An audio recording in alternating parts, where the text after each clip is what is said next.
നമസ്കാരം. അർണോൾഡ് ഷ്വാസ്നഗർ ജീവിത വിജയത്തിൻ്റെ പര്യായം ചാപ്റ്റർ 16 ദ ടെർമിനേറ്റർ. 1983 അവസാന കാലഘട്ടത്തിൽ ലോസ് ആഞ്ചലസ് സിറ്റിയുടെ പല ഭാഗത്തും ടെർമിനേറ്റർ എന്ന സിനിമയുടെ ഒരു പോസ്റ്റർ പ്രത്യക്ഷപ്പെടുകയാണ്. അതിലെ മെയിൻ കഥാപാത്രം എന്ന് പറയുന്നത് ഒരു റോബോട്ടാണ്. അർണോൾഡ് അത്തരം പോസ്റ്ററുകൾ കണ്ടു. അതിലെല്ലാം ആ റോബോട്ടിന്റെ രൂപത്തിൽ അന്നത്തെ ഒരു പ്രശസ്ത ആക്ഷൻ ഹീറോ O.J. സിംപ്സൺ എന്ന വ്യക്തിയായിരുന്നു. ആ പോസ്റ്ററുകളും കഥയുടെ ഒരു ചുരുക്കവും അദ്ദേഹം കാണുകയാണ്. അദ്ദേഹത്തിന്റെ മനസ്സിൽ ആദ്യം വന്ന ചിന്ത, ഇത്തരം ഒരു മെഷീൻ ശരിക്കും ആവാൻ കഴിഞ്ഞിരുന്നെങ്കിൽ എന്നാൽ പിന്നെ ഉറങ്ങണ്ട. കാരണം അദ്ദേഹം ഇപ്പോൾ ഫുൾ ടൈം ബിസിനസ്സിലും കോനാൻ ദ ബാർബറിന് ശേഷം മറ്റ് സിനിമകളൊന്നും അദ്ദേഹം ഏറ്റെടുത്തിട്ടില്ല. പല റോളുകളും വന്നു. പക്ഷെ അദ്ദേഹത്തിൻ്റെ തുടക്കത്തിലുള്ള ഒരു ഡിസിഷൻ ഉണ്ട്, ഒരു മുഴുനീള റോള് മാത്രമേ ചെയ്യൂ, ചെറിയ റോളുകൾ ചെയ്യില്ല എന്നുള്ള ഒരു നിർബന്ധം കാരണം ഈ ഒരു 2 കൊല്ലത്തേക്ക് സിനിമകളൊന്നും ഉണ്ടായിരുന്നില്ല. 82-ലും 83 അവസാനം വരെയും ബിസിനസ്സിൽ ഫുൾ ടൈം ശ്രദ്ധ കേന്ദ്രീകരിച്ചിരിക്കുകയാണ്. അപ്പം അദ്ദേഹത്തിൻ്റെ ചിന്ത ഏതാണ്, ഉറങ്ങാതിരുന്നിരുന്നെങ്കിൽ ആ ഉറങ്ങുന്ന 6 മണിക്കൂറോടെ ബിസിനസ്സിൻ്റെ കാര്യങ്ങൾ നോക്കാമായിരുന്നു. ആ സമയത്താണ് ഒരു ദിവസം അദ്ദേഹത്തിന് ഒരു ഫോൺ കോൾ. അത് ടെർമിനേറ്ററിൻ്റെ പ്രൊഡക്ഷൻ കമ്പനി ഓറിയോൺ പിക്ചേഴ്സിൻ്റെ ഓഫീസിൽ നിന്നാണ്. അതിൻ്റെ ഹെഡാണ് സംസാരിക്കുന്നത്. അദ്ദേഹം പറഞ്ഞു, എനിക്ക് താങ്കളെ ഒന്ന് കാണണം. അങ്ങനെ അർണോൾഡ് ഓറിയോൺ പിക്ചേഴ്സിൻ്റെ ഓഫീസിലെത്തി. അപ്പോൾ അതിൻ്റെ ഹെഡ് മൈക്ക് മെഡോവി എന്ന വ്യക്തിയെ അദ്ദേഹം പരിചയപ്പെട്ടു. അവർ തമ്മിൽ കുറച്ചു നേരം സംസാരിച്ചു. ആ സമയത്ത് മൈക്ക് മെഡോവി പറയുകയാണ്, ഞങ്ങളുടെ ഒരു പുതിയ സിനിമ ആലോചനകൾ നടന്നുകൊണ്ടിരിക്കുകയാണ്. O.J. സിംപ്സണാണ് അതിലൊരു റോബോട്ടിൻ്റെ വേഷം ചെയ്യുന്നത്. താങ്കൾക്ക് അതിലൊരു മുഴുനീള റോള് ഞാൻ മനസ്സിൽ കണ്ടിട്ടുണ്ട്. അദ്ദേഹം അതിൻ്റെ കഥയൊന്ന് ചുരുക്കി പറഞ്ഞു. ഭാവിയിൽ നിന്ന് 2029 കാലഘട്ടത്തിൽ നിന്ന് 84-ലാണ് ഈ ചർച്ച തുടങ്ങുന്നത്. അതായത് 45 വർഷങ്ങൾക്ക് ശേഷം ഉണ്ടാവേണ്ട ഒരു റോബോട്ട് ആ കാലഘട്ടത്തിലേക്ക് വരികയാണ്, മനുഷ്യരാശിയെ ഇല്ലാതാക്കാൻ. ആ മനുഷ്യരാശിയുടെ സംരക്ഷകനായി വരുന്ന ഒരു സോൾജിയറുടെ റോള്, കൈൽ റീസ് എന്ന കഥാപാത്രം, ആ റോളാണ് അർണോൾഡിന് നീക്കി വെച്ചിരിക്കുന്നത്. അതിൽ അർണോൾഡിന് പ്രത്യേകിച്ച് വിഷമമൊന്നും തോന്നിയില്ല. കാരണം ഫുൾ ടൈം ഉള്ള ഒരു റോളായതുകൊണ്ട് അദ്ദേഹത്തിനും താല്പര്യം ഉണ്ടായിരുന്നു. മെഡോവി പറഞ്ഞു, നമുക്ക് ഇതിനെക്കുറിച്ച് വിശദമായിട്ടൊന്ന് സംസാരിക്കണം. ഒപ്പം സംവിധായകനെ പരിചയപ്പെടാൻ വേണമല്ലോ.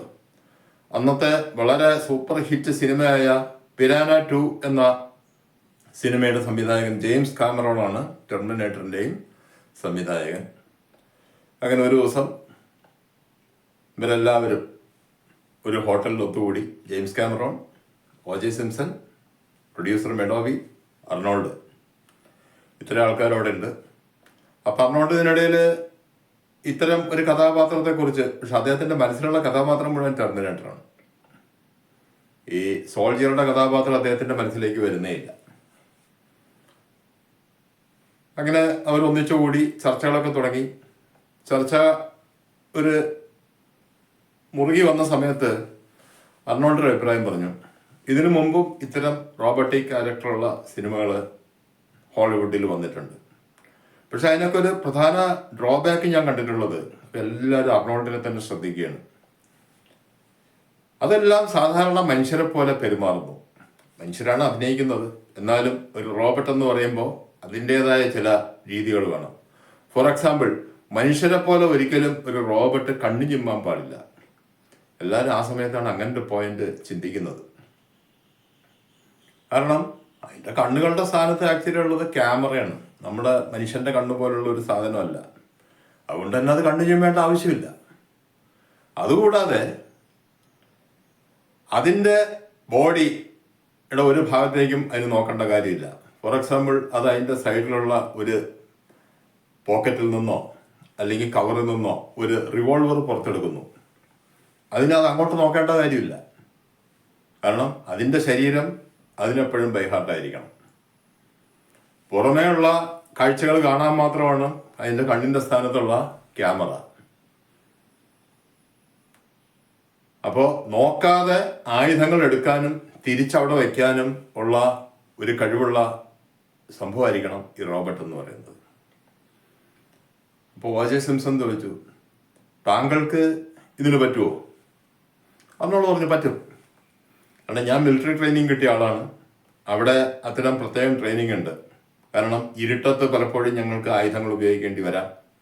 അതുകൊണ്ട് തന്നെ കണ്ണ് കെട്ടി ആയുധം എടുക്കാനും തിരിച്ചു വയ്ക്കാനും ഒക്കെ ഞങ്ങൾക്ക് അവിടെ ട്രെയിനിങ് തരുന്നുണ്ട്. അപ്പോൾ O.J. സിംപ്സൺ സംവിധായകനോട് പറഞ്ഞു, എന്നാൽ ഈ ടെർമിനേറ്ററിൻ്റെ റോള് നമുക്ക് അർണോൾഡിന് കൊടുക്കാം. അങ്ങനെ അവിടെ തീരുമാനമാവുകയാണ്. ടെർമിനേറ്ററായി അർണോൾഡ് അഭിനയിക്കുന്നു. ബാക്കി നമുക്കറിയാം. ലോകം കണ്ട ഏറ്റവും ഹിറ്റായ ഒരു ചിത്രമായി അത് മാറി. അർണോൾഡിൻ്റെ കഥാപാത്രം ലോകം മുഴുവൻ അർണോൾഡിന് ആരാധകരെ സൃഷ്ടിച്ചു. ആ ചർച്ചയുടെ അവസാനം പക്ഷേ അവിടെ രസകരമായ മറ്റൊരു സംഭവം നടക്കുകയാണ്. അതായത് ഒരു ഹോട്ടലിൽ ഇരുന്നാണ് ഇവർ ചർച്ചകൾ നടത്തുന്നതെന്ന് പറഞ്ഞല്ലോ. ഭക്ഷണമെല്ലാം കഴിച്ചു. സാധാരണയിൽ അത്തരം ഒരു മീറ്റിങ്ങിൻ്റെ പേയ്മെൻറ്റ് പ്രൊഡ്യൂസറായിരിക്കും. അപ്പോഴാണ് മെഡോവി ഞെട്ടുന്നത്. അദ്ദേഹത്തിൻ്റെ പോക്കറ്റിൽ പേഴ്സില്ല. രാവിലെ വീട്ടിൽ നിന്ന് ഇറങ്ങിയപ്പോൾ പേഴ്സ് എടുത്തിട്ടില്ല. അദ്ദേഹം പോക്കറ്റിൽ കുറച്ച് നേരം കൈയിട്ടു, മിണ്ടാതിരുന്നു. ജെയിംസ് കാമറോണിന് കാര്യം മനസ്സിലായി. അദ്ദേഹവും പോക്കറ്റിലുള്ള പൈസയൊക്കെ എണ്ണി നോക്കി. അപ്പോൾ പൈസ തികയില്ല. O.J. സിംപ്സന്റെ അവസ്ഥയും അത് തന്നെയാണ്. ആരുടെയും ആ സമയത്ത് പൈസയില്ല. കാരണം എല്ലാവരും പ്രൊഡ്യൂസർ കൊടുക്കും എന്നുള്ള പ്രതീക്ഷയിലാണ്. ആരും അങ്ങനെ കൂടുതൽ പൈസ കൊണ്ട് നടക്കുന്ന സ്വഭാവക്കാരല്ല. പ്രൊഡ്യൂസറാണെങ്കിൽ പേഴ്സ് എടുക്കാൻ പറഞ്ഞിരിക്കുകയാണ്. പക്ഷെ അർണോൾഡ് അപ്പോൾ ആ സമയത്ത് ധനികനാണ്. ആ സമയത്തൊന്നല്ല, ബിസിനസ് നല്ല വരുമാനമുണ്ട്. മെറിയെ പരിചയപ്പെട്ട കാലത്ത് ഒരിക്കൽ എയർ ടിക്കറ്റിന് മെറിയയുടെ കയ്യിൽ നിന്ന് അർണോൾഡ് പൈസ കടം വാങ്ങിക്കേണ്ടി വന്നിരുന്നു. അതിനുശേഷം അർണോൾഡ് എപ്പോഴും തീരുമാനിച്ചിട്ടുണ്ട്, മിനിമം $1000 എൻ്റെ പോക്കറ്റിൽ എപ്പോഴും ഉണ്ടായിരിക്കണം. എവിടെ പോയിട്ടും ഞാൻ വേറൊരാളുടെ നിന്ന് കടം വാങ്ങിക്കാൻ വരാൻ പാടില്ല. അതുകൊണ്ട് അർണോൾഡിൻ്റെ പൈസ ഉണ്ടായിരുന്നു. അർണോൾഡ് പേ ചെയ്തു. നിർമ്മാതാവിന് ചെറിയൊരു ചമ്മലുണ്ടായിരുന്നെങ്കിലും പ്രശ്നം സോൾവ് ചെയ്തു. ഇതിനിടയിൽ കോനാൻ ദ ബാർബറിയൻ സൂപ്പർ ഹിറ്റായി. അതിൻ്റെ ഒരു സെക്കൻഡ് പാർട്ട് നിർമ്മിക്കാൻ ഉദ്ദേശിക്കുകയാണ് നിർമ്മാതാവ് ഡിനോ ഡി ലോറൻറ്റിസ്. നമ്മൾ നേരത്തെ മനസ്സിലാക്കിയാണ് അർണോൾഡും ഡിനോയും തമ്മിൽ തുടക്കത്തിലുണ്ടായിരുന്ന ഒരു പിണക്കമൊക്കെ മാറി. അവർ തമ്മിൽ നല്ല ടേംസിലാണ്. അതുകൊണ്ട് തന്നെ അർണോൾഡിനെ വിളിപ്പിച്ചു. മാത്രമല്ല, കോനാൻ്റെ പ്രൊഡക്ഷൻ തുടങ്ങിയ എട്രസ്മാൻ അർണോൾഡുമായിട്ടൊരു കോൺട്രാക്ട് ഒപ്പിട്ടിരുന്നു. ആദ്യത്തെ കോനാൻ ദി ബാർബറിയന് $50,000 പ്രതിഫലം, അടുത്ത അതിൻ്റെ സീക്വലിന് $2.5 ലക്ഷം പ്രതിഫലം, മൂന്നാമത്തെ സീക്വലിന് $10 ലക്ഷം പ്രതിഫലം. അത് അർണോൾഡിൻ്റെ ഒരു വലിയ ലക്ഷ്യമാണ്. ഹോളിവുഡിൽ അന്നുള്ളതിൽ ഏറ്റവും കൂടുതൽ പ്രതിഫലമാണ് ഈ $10 ലക്ഷം. അത് ഈ O.J. സിംപ്സനും അന്നത്തെ തന്നെ മറ്റൊരു സൂപ്പർ സ്റ്റാറായിരുന്ന സിൽവസ്റ്റർ സ്റ്റാലിൻ അങ്ങനെയുള്ള ആൾക്കാർക്കൊക്കെയാണ് അത്രയും വലിയൊരു എമൗണ്ട് പ്രതിഫലമായിട്ടുള്ളത്. കോനാൻ ദി ബാർബേറിയൻ്റെ സീക്വൽ കോനാൻ ദി ഡിസ്ട്രോയറുടെ ചർച്ച നടക്കുമ്പോൾ ഡിനോ ഡി ലോറൻറ്റിസ് പറഞ്ഞു, എട്രസ്മാൻ താങ്കൾക്ക് വെച്ച എഗ്രിമെന്റ് ഞാനൊന്ന് പുതുക്കുകയാണ്. തുടക്കത്തിൽ നമുക്ക് ഓർമ്മയുണ്ടല്ലോ, $50,000 തന്നെ കൂടുതലാണ് എന്ന് വക്കീലിനെ കൊണ്ട് പറയിച്ച ആളാണ്. ഇപ്പൊ അതേ ആള് പറയുന്നു, ഈ രണ്ടാമത്തെ സിനിമയ്ക്ക് താങ്കൾക്ക് $10 ലക്ഷം പ്രതിഫലം. അർണോൾഡിന്റെ സ്വപ്ന സാക്ഷാത്കാരം സംഭവിക്കുകയാണ്. പക്ഷെ അർണോൾഡിന്റെ പ്രതിഫലം കൂട്ടിയെങ്കിലും ആ സിനിമയുടെ ടോട്ടൽ ബഡ്ജറ്റ് ഡിനോ കുറച്ചു. നമുക്കറിയാം, ആദ്യത്തെ സിനിമയുടെ ഷൂട്ടിംഗ് $2 കോടി ഉപയോഗിച്ചാണെങ്കിൽ ഈ രണ്ടാമത്തെ സിനിമയുടെ ഷൂട്ടിംഗ് $40 ലക്ഷം ബഡ്ജറ്റ്. ആദ്യത്തെ സിനിമയ്ക്ക് മുതൽ മുടക്കിൻ്റെ 3 ഇരട്ടി ലാഭം കിട്ടിയതാണ്. എന്തായാലും ബഡ്ജറ്റ് കുറവ്, അതുകൊണ്ട് തന്നെ സംവിധായകനെ ഒഴിവാക്കി. കാരണം ജോൺ മിലിയസ് എന്ന സംവിധായകൻ വളരെ വമ്പൻ സെറ്റുകളും അതിനനുസരിച്ചുള്ള കാര്യങ്ങളും ഒക്കെ വെച്ചാണ് ഷൂട്ടിംഗ് നടത്തുക. അതിനു പകരം റിച്ചർഡ് ഫ്ലീഷർ എന്ന ഒരു സംവിധായകനായിരുന്നു. അദ്ദേഹം ചെലവ് ചുരുക്കലിന്റെ ഭാഗമായി യൂറോപ്പ്, ഈജിപ്റ്റ് അങ്ങനെയുള്ള സ്ഥലങ്ങളൊക്കെ ഷൂട്ടിംഗ് ലൊക്കേഷൻ ഒന്നും ഒഴിവാക്കി. പകരം മെക്സിക്കോയിൽ ആണ് ഷൂട്ടിംഗ് മെയിനായിട്ട് നടന്നത്. മെക്സിക്കോ അന്ന് ഇത്രയും ഡെവലപ്ഡ് ആയിട്ടുള്ള ഒരു രാജ്യമല്ല. അതുകൊണ്ട് തന്നെ അവിടെ മൊത്തം ചെലവ് കുറവാണ്. മെക്സിക്കോയിലായിരുന്നു അതിൻ്റെ ഷൂട്ടിംഗ് നടന്നത്. മാത്രമല്ല എഡ് പ്രസ്മാൻ്റെ കോൺട്രാക്റ്റ് ഡിനോ പുതുക്കിയതുകൊണ്ട് കോനാൻ്റെ തുടർന്ന് വരുന്ന സീക്വലുകൾക്കും അർണോൾഡായിരിക്കും നായകൻ. എല്ലാത്തിനും പ്രതിഫലം ഇപ്പോഴേ നിശ്ചയിക്കുകയാണ്. അതുകൊണ്ട് തന്നെ കോനാൻ്റെ ഷൂട്ടിംഗ് കഴിയാതെ ടെർമിനേറ്ററിൻ്റെ ഷൂട്ടിങ്ങിന് അർണോൾഡിന് പങ്കെടുക്കാൻ പറ്റില്ല. കാരണം ഇതൊരു ലോങ് ടേം എഗ്രിമെൻ്റ് ആണ്. പക്ഷേ ഓറിയോൺ പിക്ചേഴ്സ് തയ്യാറായിരുന്നു അർണോൾഡിന് വേണ്ടി വെയിറ്റ് ചെയ്യാൻ. അങ്ങനെ കോനാൻ്റെ ഡിസ്ട്രോയിയുടെ ഷൂട്ടിംഗ് ആദ്യം നടന്നു. അതിൻ്റെ ആ ഒരു മൊത്തത്തിലുള്ള ആംബിയൻസ് പക്ഷേ പുതിയ സംവിധായകനാകെ മാറ്റിക്കളഞ്ഞു. കോനാൻ ദ ബാർബറിയൻ എന്ന് പറഞ്ഞാൽ അതിൽ വയലൻസ് വളരെ കൂടുതലായിരുന്നു. പക്ഷേ ആ ഒറിജിനൽ കോനാൻ കഥയെ വെച്ച് നോക്കുമ്പോൾ അത് ആ സിനിമയ്ക്ക് ആവശ്യമായിരുന്നു. പുതിയ സംവിധായകൻ അതെല്ലാം മാറ്റി കുറെ കൂടി മൈൽഡായിട്ടുള്ള ഒരു കോനാനെയാണ് കോനാൻ ദ ഡിസ്ട്രോയറിൽ അവതരിപ്പിച്ചത്. പിന്നെ ആൾക്കാരെ ആകർഷിക്കാനുള്ള മറ്റൊരു പണിയും കൂടി അയാൾ ചെയ്തു. സെക്സി ആയിട്ടുള്ള രംഗങ്ങൾക്ക് കുറച്ച് കൂടുതൽ പ്രാധാന്യം കൊടുത്തുകൊണ്ടുള്ള ഒരു ഷൂട്ടിംഗ്. അത് ഈ അമേരിക്കയിലെ ഒരു രീതി അനുസരിച്ച് വയലൻസ് കൂടുതലുള്ള രംഗങ്ങൾ 17 വയസ്സിന് താഴെയുള്ള കുട്ടികൾ കാണാൻ പാടില്ല. അതേസമയം സെക്സ് ഇത്തിരി ഉണ്ടെങ്കിലും പേരൻസിൻ്റെ അനുവാദത്തോടെ കാണാം. അപ്പോൾ കൂടുതൽ ആൾക്കാർ കാണാൻ വരും എന്നാണ് സംവിധായകൻ്റെ പ്രതീക്ഷ. അർണോൾഡ് ആ ഷൂട്ടിംഗ് സൈറ്റിൽ വെച്ച് കണ്ടുമുട്ടിയ 2 വ്യക്തികളുണ്ട്. അത് ഡിനോയുടെ മകള് റാഫേല പ്രത്യേകം ആ സിനിമയിൽ അഭിനയിക്കാൻ വേണ്ടി കൊണ്ടുവന്നാണ്. അത് ജോൺ മിലിയസിന്റെ പഴയ ഒരു സിദ്ധാന്തമാണ്. അർണോൾഡ് നായകനായി വരുമ്പോൾ അർണോൾഡിനേക്കാൾ ശരീര വലിപ്പം കൂടുതലുള്ള ആൾക്കാരായിരിക്കണം അവിടെ ചുറ്റും ഉണ്ടാവേണ്ടത്. റാഫേല കൊണ്ടുവന്ന 2 വ്യക്തികൾ അവരുടെ അടുത്ത് നിന്ന് അർണോൾഡ് കൊച്ചുകൂട്ടി. ഒന്ന് അമേരിക്കയിലെ പ്രശസ്തനായ ഒരു ബാസ്കറ്റ്ബോൾ പ്ലെയറാണ്, വിൽച്ച് ചേംബർലൈൻ എന്നാണ് അദ്ദേഹത്തിൻ്റെ പേര്. 7 അടി 1 ഇഞ്ച് പൊക്കമുള്ള ഒരു മനുഷ്യൻ.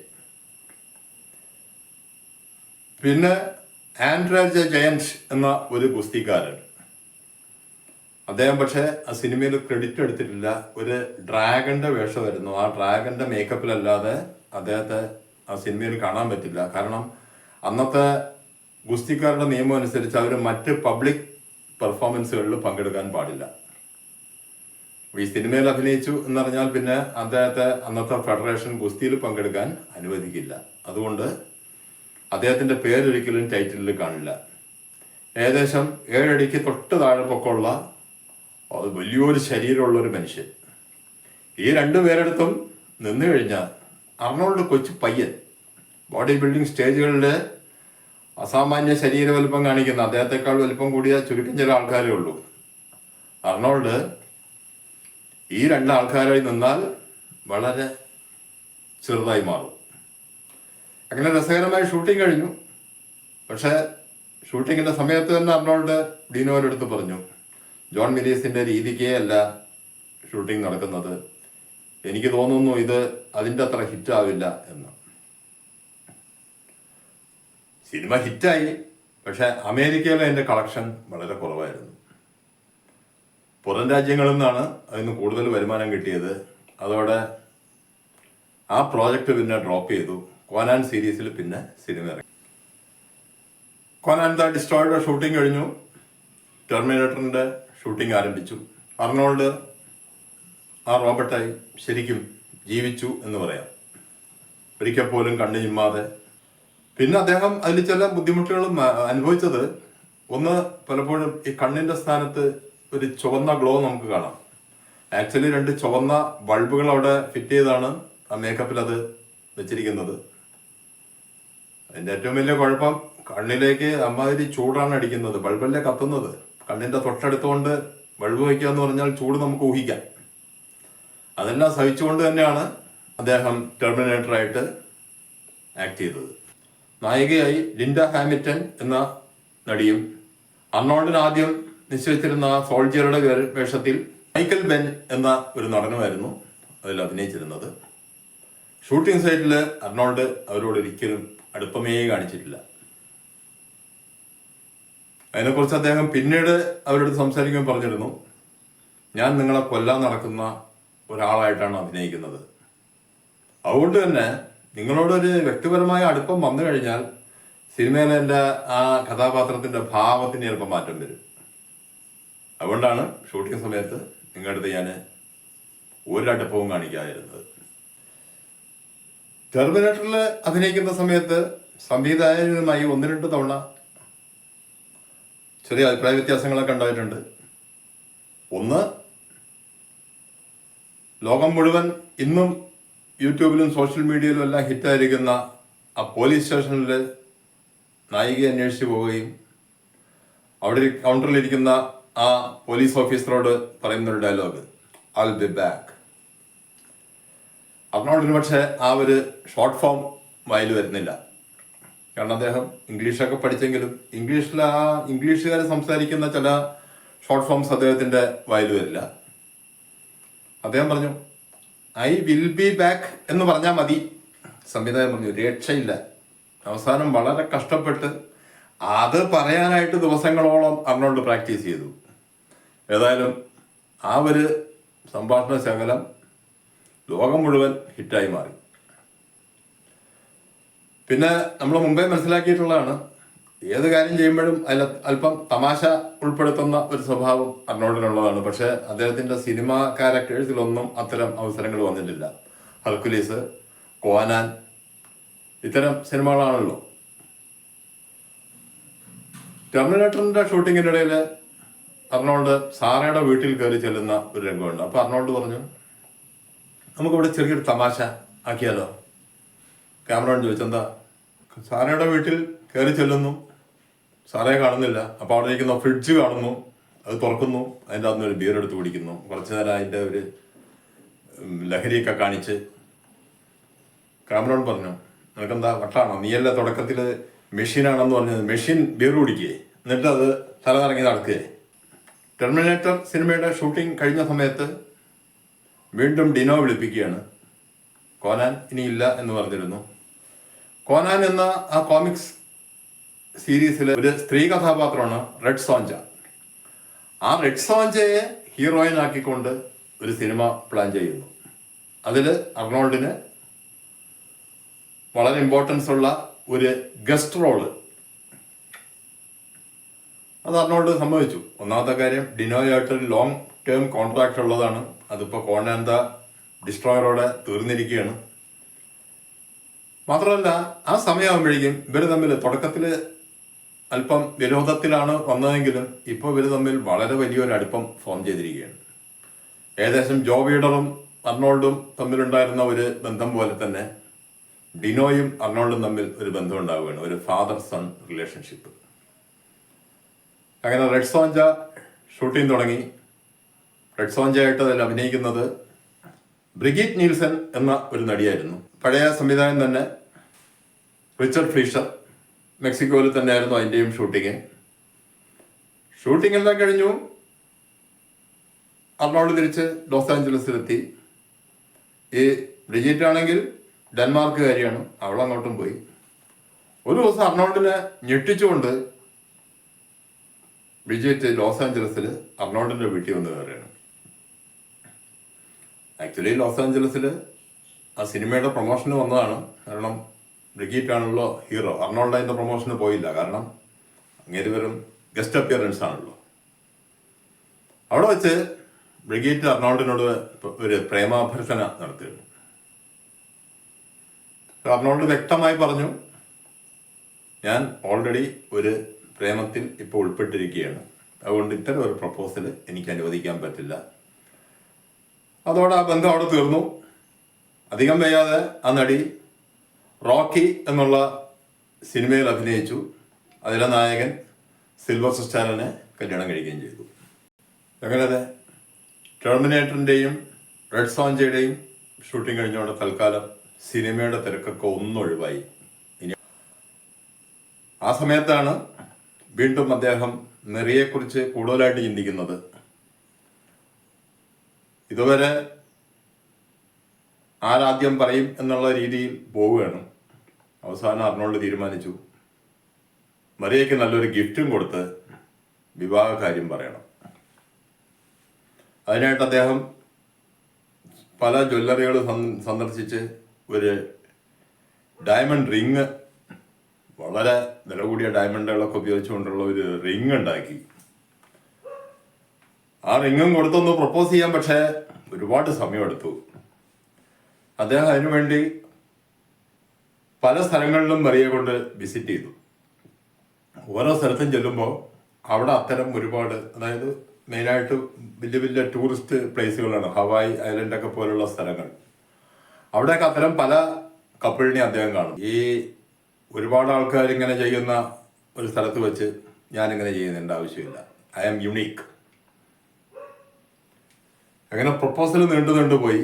ഗിഫ്റ്റും പോക്കറ്റിട്ടുകൊണ്ട് മെറിയയായിട്ട് പല സ്ഥലത്ത് പോകും. ആ സമയത്ത് ഒരു ദിവസം മെറിയ പറഞ്ഞു, എനിക്ക് താങ്കളുടെ അമ്മയെ ഒന്ന് കാണണമെന്നുണ്ട്. അങ്ങനെ അവരൊന്നിച്ച് ഓസ്ട്രേലിയയിൽ പോയി അമ്മയെ വിസിറ്റ് ചെയ്തു. അപ്പോൾ അർണോൾഡ് പറഞ്ഞു, എൻ്റെ കുട്ടിക്കാലത്ത് ഞാൻ ഏറ്റവും കൂടുതൽ എൻജോയ് ചെയ്തൊരു സ്ഥലമുണ്ട്, നമുക്കറിയാം താലർസി ലേക്ക്.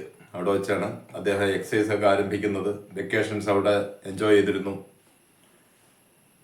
അങ്ങനെ മെറിയയും കൂട്ടി താലർസി ലേക്കിൻ്റെ കരയിലെത്തി. അവിടെ കുറച്ച് കഴിഞ്ഞപ്പോൾ അദ്ദേഹത്തിന് പെട്ടെന്നൊരു തോന്നൽ, ഇത്തരം ഒരു പരിപാടി ഈ താലർസി ലേക്കിൻ്റെ കരയിൽ വെച്ച് ആരും ചെയ്തിട്ടുണ്ടാവില്ല. അദ്ദേഹം പോക്കറ്റിൽ നിന്ന് ആ ഡയമണ്ട് റിങ് എടുത്തു, മെറിയയ്ക്ക് ഗിഫ്റ്റ് ചെയ്തു. ഒപ്പം ഒഫീഷ്യലായിട്ട് മനസ്സിലുള്ള ആഗ്രഹം അവതരിപ്പിച്ചു. രണ്ടാളുടെയും മനസ്സിൽ ഓൾറെഡി ഉണ്ട്. മെറിയയും വളരെയധികം ഹാപ്പിയായി. സന്തോഷം കൊണ്ട് കണ്ണീര് വന്നു എന്ന് പറയുന്ന ഒരു അവസ്ഥയിലേക്കാണ് മെറിയ പോകുന്നത്.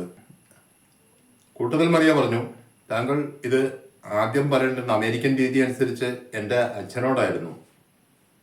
അർണോൾഡ് പറഞ്ഞേ, അത് എൻ്റെ രീതിയല്ല. അച്ഛനോട് പറഞ്ഞാൽ അച്ഛൻ മിക്കവാറും അമ്മയുടെ അടുത്ത് പറയും, അപ്പൊ നീ പറയും, പിന്നെ ഞാൻ നിനക്ക് ഇങ്ങനെ ഒരു പ്രപ്പോസൽ നടത്തുന്നതിൽ അർത്ഥമില്ല, പിന്നെ അതൊരു സാധാരണ അറേഞ്ച്ഡ് മാരേജ് ആയി പോയല്ലോ, എനിക്കെല്ലാം ഡിഫറെൻ്റ് ആയിട്ട് വേണം.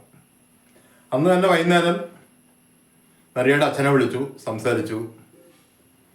അർണോൾഡ് തന്നെ പറഞ്ഞു, ഞാനിത് ആദ്യം പറയേണ്ടത് താങ്കളോടാണെന്ന് എനിക്കറിയാം, പക്ഷെ താങ്കളോട് ഇത് പറഞ്ഞാൽ താങ്കൾ യൂനിസിനോട് പറയും, അങ്ങനെ ഞാൻ പറയുന്നതിന് മുമ്പ് മെറിയ അറിയും, അത് ഒഴിവാക്കാനാണ് ചെയ്തത്. അത് അദ്ദേഹം സമ്മതിച്ചു. ശരിയാണ്, എൻ്റെ അടുത്ത് പറഞ്ഞാൽ ഞാൻ ആദ്യം എൻ്റെ ഭാര്യയുടെ അടുത്ത് പറയും, അവളുടെ അടുത്ത് പറഞ്ഞാൽ അവൾ വേഗം മോളുടെ അടുത്ത് പറയും. അതോടെ താങ്കൾക്ക് അവിടെ ഒരു സസ്പെൻസ് ക്രിയേറ്റ് ചെയ്യാനുള്ള അവസരമില്ല. ഏതായാലും ഞങ്ങളെല്ലാം ഹാപ്പിയാണ്. അങ്ങനെ അർണോൾഡും മെറിയയായിട്ടുള്ള വിവാഹം വാക്കാൽ തീരുമാനിക്കപ്പെട്ടു.